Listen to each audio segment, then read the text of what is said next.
NTV time, जनता की बात जनता के साथ।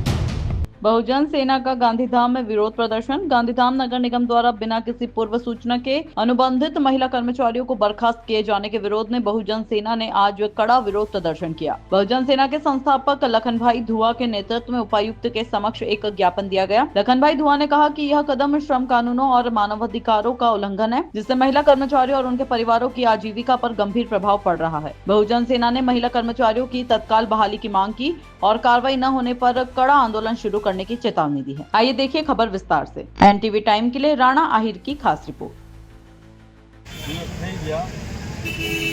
नगरपालिकाમાં ઘણા વર્ષોથી કામ કરી રહ્યા છે ડેલી વેજીસ ઉપર એમને 15 દિવસથી બેસાડી નાખવામાં આવ્યા છે અને બીજા અન્ય કોઈ કોન્ટ્રાક્ટરને કામ આપવામાં આવ્યું છે એ થકી એમને બેસાડી દીધો છે।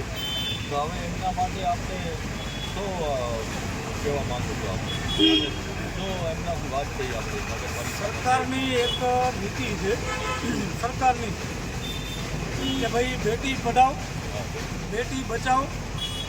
જ્યારે આજે કોરોના પછી 3 વખત ગરીબ મહિલાઓને જે સફાઈ કામ કરે છે ગાંધીધામ નગરપાલિકામાં એમને ત્રીજી વખત નોકરી ઉપરથી અચાનક બરખાસ્ત કરી દેવામાં આવ્યું। હવે મહાનગરપાલિકા બની છે ત્યારે કોન્ટ્રાક્ટર દ્વારા એમ કહી દેવામાં આવ્યું કે કાલથી તમે નોકરી ઉપર આવતા નહીં। 1995ના લેબર લો મુજબ 1 મહિનો પહેલે લેખિતમાં એમને આપવાનું હોય છે કે 1 મહિના પછી આ કામ પૂરું થાય છે ને તમે તમારી વ્યવસ્થા કરી લેજો, પણ અહીં તો 3 વખત આવી રીતે થયું છે કે કોઈએ કોઈ લેખિતમાં જવાબ નથી આપ્યો અને લેખિતમાં એવી બાંયધરી કે નથી આપી કે નોકરી ઉપરથી નીકળો અને પાછા રાખશું કે નહીં રાખીએ।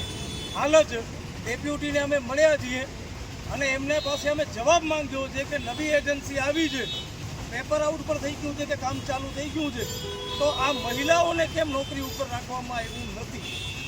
સરકારની નીતિ છે કે ભાઈ મહિલાઓને આગળ વધારો, મહિલાઓ સાથે અન્યાય ન થવો જોઈએ, અત્યાચાર ન થવો જોઈએ। જ્યારે નાના એક કોન્ટ્રાક્ટરો દ્વારા મહિલાઓ સાથે અન્યાય કરવામાં આવ્યું, નોકરી ઉપરથી કાઢી નાખીને અહીંના જે અધિકારીઓ છે મહાનગરપાલિકા ગાંધીધામના એમના દ્વારા ચોખ્ખો જવાબ નથી આપવામાં આવતો, હાથ ઊંચા કરીને બેસી જાય છે। જેમ ગાંધીધામના ધારાસભ્ય હાથ ઉપર કરીને ઊભા રહી જાય છે કે હા થઈ જશે કરી નાખશું, પણ થાતું કાંઈ નથી। એવી જ રીતે છેલ્લા 15 દિવસથી આ બહેનો અહીંયા કને બેઠી છે। છેલ્લા 4-5 દિવસથી બહેનો મને ફોન કરતી કે લખનભાઈ તમે આવો, બીજા ઘણા બધા આવે છે, પણ અમને વિશ્વાસ નથી કે કોઈ પાસે કામ થશે।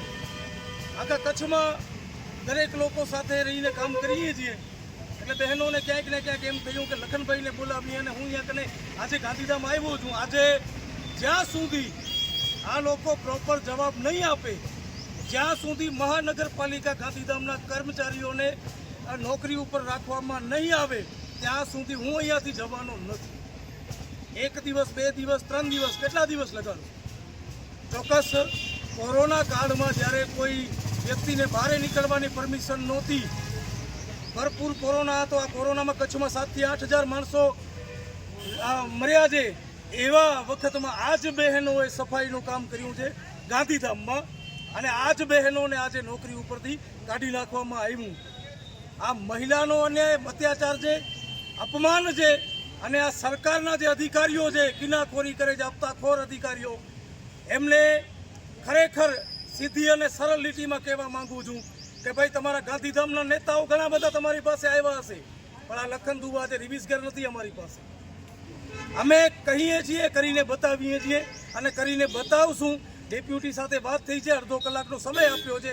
કમિશનર અહીંયા નથી, કમિશનર ભુજ ગયા છે, એમની કોઈ કોન્ફરન્સ છે, એના માટે એમની કોન્ફરન્સ જરૂરી છે, પણ 15 દિવસથી ધરણા ઉપર બેઠેલી મહિલાઓની વાત સાંભળવી એ જરૂરી નથી।